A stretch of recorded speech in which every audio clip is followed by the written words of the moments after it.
ध्यान रखना 11th 12th के हिसाब से अब मैंने सेग्रीगेशन नहीं किया है और वो आपको भी नहीं करना है। फेज 1 जो आपको मेरे पीछे स्लाइड पे दिखाई दे रहे हैं, ये वो चैप्टर्स हैं जो बहुत इंपॉर्टेंट है, सबसे ज्यादा वेटेज रखते हैं और आसान भी हैं। और ऐसे समझो कि ये जो फेज 1 वाले चैप्टर्स हैं, ये करीबन करीबन आपके पेपर का 50 to 60% हिस्सा कवर करते हैं। समझ गए? फटाफट एक बार देख लो क्लास 12th का 3D and vectors, application of derivatives, now matrices and determinant, ये क्लास 12th के हैं। कोनिक सेक्शन क्लास 11th का है और डेफिनेट इंटीग्रेशन एंड एरिया ये फिर से क्लास 12th है। फिर अगर मैं इस तरफ आता हूं, ये जो ब्लू कलर से लिखे हैं statistics, mathematical reasoning, height and distance, sets and relations, ये आप बोल सकते हो क्लास 11th के हैं। समझ गए? अब इस तरफ जब मैं देखता हूं तो मुझे थोड़े से हैवी टॉपिक्स दिखाई देते हैं। हाँ जी, आप ऐसे समझो कि ये सारे के सारे पांचों लोग हैं ना, ये बड़े हैवी ड्राइवर हैं। हैवी ड्राइवर है मतलब कि सर इनसे बहुत क्वेश्चंस आते हैं। यस, अब मैं वो वाली शीट नहीं लेके आऊं, बिकॉज उस शीट से भी आप यहीं पहुंचोगे ना। एक शीट होती है जो सबके पास है, दैट इज कि भैया अब तक सबसे ज्यादा क्वेश्चन कौन से चैप्टर से आए हैं, दैट इज वेक्टर 3D। फिर सेकंड नंबर पे अगर मैं बात करूं तो आप बोल सकते हो एप्लीकेशन ऑफ डेरिवेटिव, ठीक है, हाँ, यहाँ पे एनालिसिस। थर्ड नंबर पे बात करूं तो मैट्रिसेस एंड डिटर्मिनेंट या कोनिक सेक्शन आ जाता है। फोर्थ नंबर पे अगर मैं बात करता हूं तो डिफरेंशियल इक्वेशन आ जाती है, डेफिनेट इंटीग्रेशन आ जाता है और एरिया आ जाता है, इनको मिलाकर। क्या मेरी बात समझ गए? है ना? तो अब आपको क्या करना है, ये हमारे फेज 1 के चैप्टर्स हैं जो कि 50 to 60% हिस्सा कवर करेंगे आपका पेपर का। जेई मेंस की मैं बात कर रहा हूं, है ना? कमेंट चलते रहने चाहिए, है ना? और इसमें इस स्लाइड पे आप समझो कि भैया सबसे भारी भरकम चैप्टर रख दिए। अब आपको रिवाइज कैसे करना है या प्रिपरेशन कैसे करनी है, ठीक है? प्रिपरेशन आपको कैसे करनी है, सुनते जाना।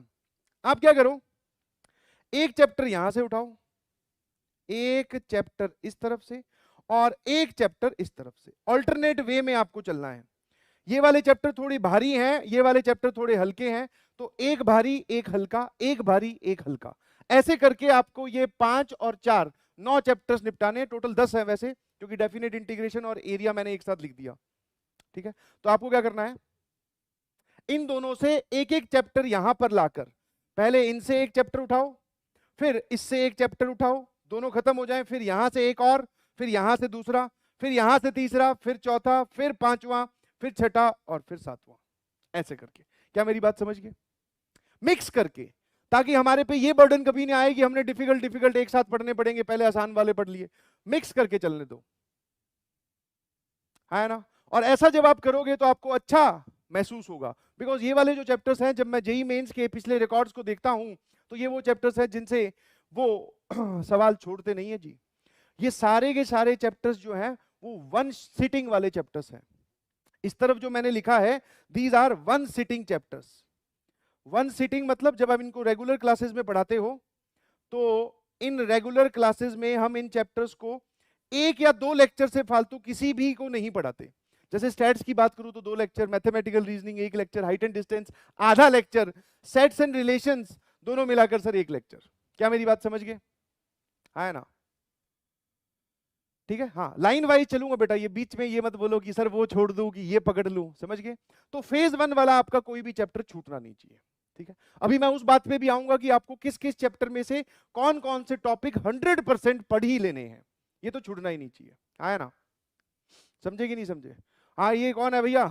सर इंटीग्रेशन का क्या हुआ? तो डीआई का मतलब है बेटा डेफिनेट इंटीग्रेशन, ठीक है? इंटीग्रेशन, क्या यहां तक क्लियर है? एक बार भेजना जरा। वन मैथमेटिक्स कवर करने में आप 20 दिन का टारगेट लो, जिसमें से आप बोल सकते हो इनका तो भैया एक एक दिन ही है। वेक्टर 3D में आप 2 दिन मान लो या 3 दिन मान लो, एप्लीकेशन ऑफ डेरिवेटिव में 3 दिन मान लो, ठीक है? मैट्रिसेस डिटर्मिनेंट में 2 दिन मान लो, 3 3 6 2 8, इसमें आप 4 दिन मान लीजिए, 12 12 और 2 दिन इसमें मान लो 14, और 14 और 4 सर 18, बाकी दो आप अपने हिसाब से एडजस्ट कर लेना। तो फेज 1 के चैप्टर्स कंप्लीट करने के लिए लिख लीजिएगा आपको कम से कम कितने दिन चाहिए। हाँ, इनका आप टारगेट रखिए 20 डेज में आपको आज के बाद इनको निपटाना है, ठीक है? इनको रिवाइज करके और इनको निपटाना है, ठीक है जी? हाँ, है ना? हाँ, समझाऊंगा कि आपको हर एक चैप्टर की स्टडी भी कैसे करनी है, वो समझाऊंगा। अब अगले पे आओ, दिस इज फेज 2, ठीक है। इस तरफ ग्रीन कलर से और इस तरफ ब्लू कलर से लिखा है, ठीक है। ग्रीन कलर वाले जो है वो एलसीडी मतलब लिमिट कॉन्टिन्यूटी डिफरेंशियबिलिटी। एक सोच रहा सर एलसीडी से भी सवाल आते हैं, LCD, remote, water cooler, washing machine, वो सब नहीं है बे। लिमिट कॉन्टिन्यूटी डिफरेंशियबिलिटी लिखे हुए हैं, इससे भी बहुत क्वेश्चंस पूछे जाते हैं। वेरी इंपॉर्टेंट चैप्टर, बहुत आसान है, ठीक है। हाँ है ना, रिलेटेड है ऑब्वियसली। आपको फंक्शंस आना चाहिए, फिर आपको लिमिट आनी चाहिए, फिर आप कॉन्टिन्यूटी के क्वेश्चन कर पाओगे, कॉन्टिन्यूटी आनी चाहिए, फिर आप डिफरेंशियबिलिटी के क्वेश्चन कर पाओगे, ठीक है। तो ये है हमारे पास फेज 2 के 5 और 5 10 चैप्टर्स। यहां पर जो कोनिक सेक्शन मैंने यहां पर लिखा है, इसमें मैं सिर्फ इन 3 चैप्टर्स को इंक्लूड कर रहा हूं, parabola, ellipse and hyperbola. Total conic section में 5 चैप्टर्स होते हैं टोटल, आप इन जनरल बोलो तो। सर्कल और स्ट्रेट लाइन वो हटा दिए गए हैं, ठीक है। पैराबोला, एलिप्स और हाइपरबोला सेम कैटेगरी के हैं, तो आप क्या करोगे ये इन 3 चैप्टर्स का यहां पर नाम लिखा गया है। सर्कल्स और स्ट्रेट लाइंस को मैं अगले यहां पर ले आया हूं, समझ गए। क्वाड्रेटिक इक्वेशन है, फंक्शंस है और कॉम्प्लेक्स नंबर है। समझ में आया कि नहीं समझ में आया? और इस तरफ है LCD, sequence and series, binomial theorem, differential equation, probability. हमेशा ध्यान रखिएगा ये जो इस तरफ लिखा हुआ है इन सबका ज्यादा वेटेज है, दिस इज मोर वेटेज। ज्यादा सवाल आते हैं यहां से लेफ्ट साइड से।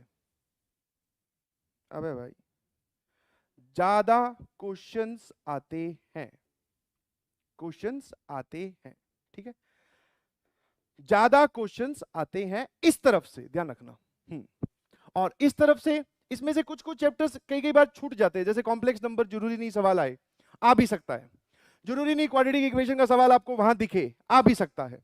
स्ट्रेट लाइन जरूरी नहीं कि वहां पर दिखे सवाल, आ भी सकता है। बट हाँ इनके क्वेश्चंस आपको 100% दिखेंगे, ऑल आर इंपॉर्टेंट। तो मतलब जब आप फेज 2 में एंटर करोगे, जब आप फेज 2 में एंटर करोगे तो पहले इनको फिर इनको निपटाएंगे। और अगर आपको फिर से वो वाली स्ट्रेटेजी पसंद आती है जो आप फेज 1 में लगाते हो, तो आप ऑल्टरनेट भी जा सकते हैं। क्या मेरी बात समझ गए कि नहीं समझे? है ना? क्या मेरी बात समझ गए? ठीक है। अब आओ फेज 3 वाले चैप्टर्स। और फेज 2 की अगर मैं टाइमिंग की बात करूं तो फेज 2 में आप बोल सकते हो 20 वहां दिए हैं, तो आप इनके लिए 12 डेज रख सकते हो, 12 दिन, ठीक है। और कैसे प्रिपरेशन करनी है वो भी समझाऊंगा। और ये जो है ये आपके पेपर का 20 से लेके 30% हिस्सा कवर करेंगे। हाँ इनसे क्वेश्चन आते हैं, although LCD is very important, इससे हो सकता है 3 सवाल दिखाई दे आपको पेपर में। तो 20 से लेके 30% हिस्सा ये कवर करेंगे। रफ आइडिया मैं आपको बता रहा हूं, फेज 2 में हम आ चुके हैं। नाउ फेज 3, जिसको आप बोल सकते हो इग्नोर्ड, मोस्ट इग्नोर्ड चैप्टर्स। और जब मैं इस शब्द को लिखता हूं तो बहुत सारे लोगों के चेहरे पर स्माइल आ गई। स्माइल कैसे आई? बोले अच्छा सर आप ये बोल रहे हो कि इन चैप्टर्स को छोड़ देना है। नहीं जी, ऐसा नहीं है। इन चैप्टर्स को सबसे लास्ट में रखना है आपको। सबसे लास्ट में कौन कौन से हैं? ट्रिग्नोमेट्री है, ट्रिग्नोमेट्री में सारी चीजें आ गई, ट्रांसफॉर्मेशन फार्मूला आ गया और बेसिक फार्मूलाज वाला पार्ट आ गया, ट्रिग्नोमेट्री की इक्वेशंस आ गई, ठीक है, मैनिपुलेशंस आ गई। उसके बाद में इनडेफिनेट इंटीग्रेशन आपके पास, फिर इनवर्स ट्रिग्नोमेट्रिक फंक्शंस आईटीएफ, फिर डिफरेंशिएशन, मेथड ऑफ डिफरेंशिएशन, ठीक है। और ये बहुत आसान है, मेरे ख्याल से ये सबको आता है, फिजिक्स में हम लोग यूज करते रहते हैं, वैसे ही सवाल मैथ्स में आते हैं, ज्यादा कुछ नहीं।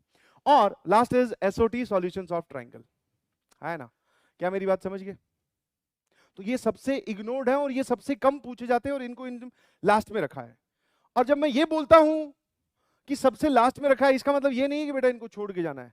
इससे भी आपको कम से कम 2 से लेके 3 सवाल इस पूरी कैटेगरी से, आपको 2 से या 3 सवाल या 4 सवाल आपको पेपर में दिखेंगे, समझ गए। बट ये जनरली बच्चों को डिफिकल्ट लगते हैं, तो ये इग्नोर्ड में आते हैं। अब हो सकता है कोई मेरी बात सुन रहा हो जिसको आईटीएफ बहुत अच्छे से आता हो, तो very good, this is a plus point for you. आपको फेज 3 का चैप्टर अच्छा लगता है, बट फेज 1 और फेज 2 के चैप्टर्स नहीं छोड़ने हैं। क्या मेरी बात समझ गए? है ना? ठीक है। नाउ क्या सभी लोगों को फेज 1, फेज 2, फेज 3 क्लियर है? लगभग 20 दिन आपको देने हैं फेज 1 को, लगभग 12 दिन देने हैं। ये सब अपने अपने हिसाब से एडजस्ट कीजिएगा, बिकॉज कई बार हो सकता है आप किसी दिन पढ़ रहे हो तो आपका फिजिक्स केमिस्ट्री में ही टाइम निकल गया, मैथ्स रह गया, तो उस हिसाब से आप एडजस्टमेंट करोगे। ये एडजस्टमेंट किसी के कहने पे हो ही नहीं सकती, क्योंकि हर एक की सिचुएशन हर चैप्टर में अलग अलग है। तो मैं कैसे बोल दूं कि भैया इस दिन तो ये हो ही जाना चाहिए? नहीं जी, हमें एक मोटा मोटा आइडिया बताया गया है। थम्स अप भेजिए प्लीज सभी लोग, है ना?